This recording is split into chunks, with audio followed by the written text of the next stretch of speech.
Hello friends, మీ ముందుకు వచ్చేసాం మరో వీడియోతో. ముందుగా అందరికీ స్వతంత్ర దినోత్సవ శుభాకాంక్షలు. స్వతంత్రం పొందినప్పటి నుండి భారతదేశం అనేక విజయాలను సాధిస్తూ పలు సవాళ్లను ఎదుర్కొంటూ తన ప్రగతిలో ముందుకు సాగింది. 1947లో బ్రిటిష్ వారి పాలన నుంచి విముక్తి పొందిన తర్వాత దేశం అనేక రంగాల్లో గొప్ప విజయాలను నమోదు చేసింది. అంతేకాకుండా దేశ అభివృద్ధి మార్గంలో ఇంకా పరిష్కారం కావాల్సిన కొన్ని ప్రధాన సమస్యలు కూడా మన ముందు ఉన్నాయి. ఈ వీడియోలో మనం భారతదేశ స్వతంత్రం పొందిన తర్వాత సాధించిన 20 విజయాలను, అలాగే ఇంకా ఎదుర్కొంటున్న 10 ప్రధాన సవాళ్లను పరిశీలిద్దాం. మొదటిగా భారతదేశం సాధించిన విజయాలను చూద్దాం. భారతదేశం బ్రిటిష్ వారి పాలన నుంచి స్వతంత్రం 1947లో పొందింది. భారత రాజ్యాంగం 1950లో అమల్లోకి వచ్చింది. భారత్ పూర్తిగా ప్రజాస్వామ్య దేశంగా మారింది. భారతదేశంలో మొదటిసారిగా ప్రజాస్వామ్య సాధారణ ఎన్నికలు 1951 నుండి 1952లో జరిగాయి. భారతదేశంలో 1965లో పాకిస్తాన్తో యుద్ధం చేసి తన భద్రతను మరింత బలపరిచింది. ఆహార భద్రత కోసం నీలకంఠ అన్నారెడ్డి చేపట్టిన గ్రీన్ రెవల్యూషన్ 1966లో ప్రారంభమైంది. భారతదేశం 1971లో బంగ్లాదేశ్ విముక్తి యుద్ధంలో కీలక పాత్ర పోషించింది.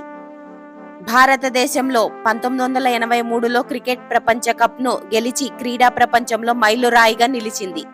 భారత ఆర్థిక వ్యవస్థ 1991లో లిబరైజేషన్, ప్రైవేటైజేషన్, గ్లోబలైజేషన్ ద్వారా మలుపు తిప్పబడింది. భారతదేశం 1998లో మరలా అణుపరీక్షలు నిర్వహించి దేశం ఆత్మనిర్భరతను ప్రదర్శించింది. భారతదేశం 2000లో టెక్నాలజీ రంగంలో గణనీయమైన ప్రగతి సాధించింది. ఐటీ రంగాల్లో గ్లోబల్ సాఫ్ట్వేర్ పవర్ హౌస్ గా మారింది. భారతదేశం 2008లో తన మొదటి చంద్రయాన్-1 విజయవంతంగా ప్రారంభించింది. భారతదేశం 2013లో అంగారక గ్రహంపైకి మార్స్ మిషన్ మంగళయాన్ విజయవంతంగా పంపించింది. భారతదేశం 2014లో స్వచ్ఛ భారత్ కార్యక్రమాన్ని ప్రారంభించింది. సామాజిక విప్లవాన్ని నాంది పలికింది. భారతదేశం 2016లో డిజిటల్ ఇండియా కార్యక్రమాన్ని ప్రారంభించింది. డిజిటల్ వ్యవస్థలను మరింత అభివృద్ధి చేసింది. భారతదేశం 2019లో జమ్మూ కాశ్మీర్ ప్రత్యేక హోదా రద్దు చేసి దేశ సమగ్రతను మరింత బలపరిచింది. భారతదేశం 2021లో కోవిడ్-19 వ్యాక్సిన్ అభివృద్ధి చేసి ప్రపంచవ్యాప్తంగా అందించింది. భారతదేశం 2023లో G20 దేశాల సమూహంలో ప్రధాన నాయకత్వం బాధ్యతలు నిర్వహించింది. భారత అంతరిక్ష పరిశోధన 2024లో అగ్రగామిగా మారింది. చంద్రయాన్-3 విజయవంతమైన ప్రయోగం జరిగింది. మరి ఇప్పుడు భారతదేశంలో ఉన్న సవాళ్ల గురించి చర్చిద్దాం. దేశంలో నిత్యం మహిళలపై లైంగిక దాడులు ఘటన 2024లో కూడా వెలుగులోకి వస్తూనే ఉన్నాయి. ఇవి అత్యంత క్షోభాన్నిచ్చే సమస్యగా మారాయి. మహిళలకు రక్షణనిచ్చే విధానాలు 2024లో అమలులో ఉన్నప్పటికీ ఇంకా అనేక చోట్ల రక్షణ లోపాలు ఉన్నాయి. కొన్ని ప్రాంతాలలో ఇంకా బాల్య వివాహాలు జరుగుతుండడం 2024లో కూడా పెద్ద సమస్యగానే ఉంది. విద్యా హక్కుల కోసం ఇంకా కృషి చేయాల్సిన అవసరం ఇంకా ఉంది. దేశంలో 2024లో కూడా యువతతో డ్రగ్స్ వినియోగం మరియు దుర్వినియోగం పెద్ద సమస్యగా మారుతోంది. సమానత్వం లోపం 2024లో కూడా దేశంలో అనేక ప్రాంతాల్లో కొనసాగుతూనే ఉంది. ఇది వివక్షను పెంచుతోంది. 2024లో కూడా మహిళలు ఇంకా కుటుంబ హింసకు గురవుతున్నారు.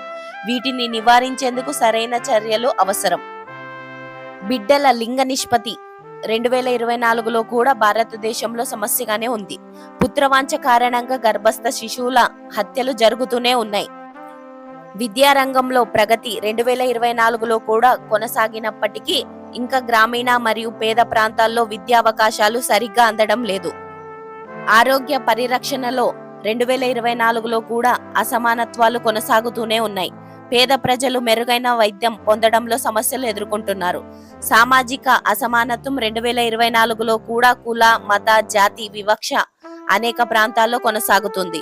ఇది సమాజ అభివృద్ధికి అడ్డంగా నిలుస్తోంది. భారతదేశం స్వతంత్రం అనంతరం అనేక మైలురాళ్లను దాటింది.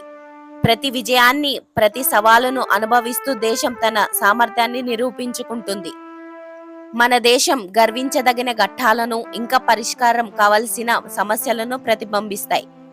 మన దేశం పయనంలో ఎన్నో విజయాలను సాధించగా ఇంకా ముందుకు సాగాల్సిన మార్గం ఉంది. మనం దేశాభివృద్ధికి కృషి చేస్తూ దేశం గర్వించదగిన ప్రగతికి పునాది వేయాలి. మరి మా వీడియో మీకు నచ్చినట్లయితే లైక్, షేర్ చేసి సబ్స్క్రైబ్ చేసుకోండి. జై హింద్.